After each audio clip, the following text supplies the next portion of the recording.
हम नहीं आने वाला, सादगी के लिए कोई परचम नहीं आने वाला।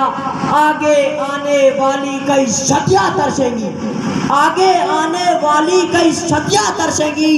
बाबा साहब जैसा युग परिवर्तक नहीं आने वाला, बाबा साहब जैसा कोई युग परिवर्तक नहीं आने वाला।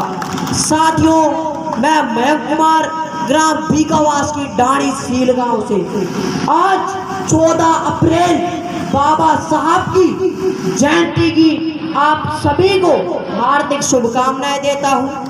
आप सभी का आभार व्यक्त करता हूं, हार्दिक अभिनंदन स्वागत करता हूं। साथियों, बाबा साहब ने कहा था कि हिम्मत से जियो, हौसले के साथ जियो, कर्म करो लेकिन कभी भाग्य पे भरोसा मत करो। उन्होंने कहा था कि उन्हें मंजिल नहीं मिलती जो किस्मत के सहारे हैं, उन्हें मंजिल नहीं मिलती जो किस्मत के सहारे हैं, वो जिंदगी मौत है जो हिम्मत के हारे हैं। साथियों, तो उन्होंने कहा था कि कभी भाग्यवादी मत बनो, अपने कर्म पे विश्वास रखो, परिश्रम दुनिया की सबसे बड़ी चीज है। अगर हम लगातार मेहनत और परिश्रम करते रहे तो हम दुनिया की सबसे बड़ी उपलब्धि प्राप्त कर सकते हैं। उन्होंने कहा था कि कभी कायर मत बनना, खुद को निडर बनाकर रखना। कहते हैं कि जिनमें सर उठा के जीने की हिम्मत नहीं, वो कभी आपको इस मुर्दापन से दगा देंगे।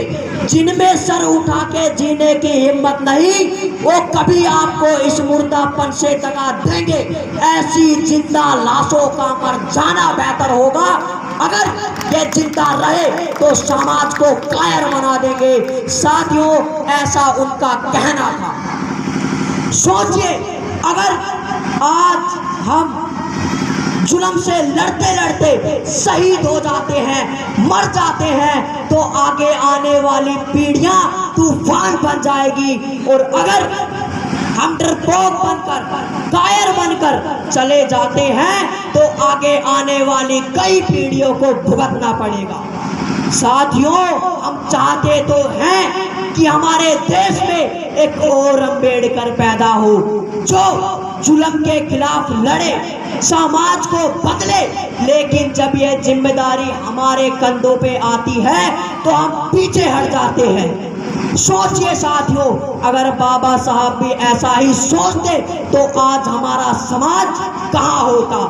आज हमें जरूरत है बाबा साहब के विचारों पे चलने की, हमें, क्योंकि बाबा साहब ने कहा था शिक्षा, संगठन और संघर्ष से ही हमारा समाज आगे बढ़ सकता है। जीवन की कठिन सी राहों पर, जीवन की कठिन सी राहों पर मैं आशीष तुम्हारा चाहूंगा। जो राह तुमने है दिखलाई, मैं औरों को दिखलाऊंगा। साथियों, इन्हीं शब्दों के साथ मैं अपनी वाणी को विराम देता हूं और मैं आशा करता हूं आप सभी को मेरी बातें अच्छी लगी होंगी।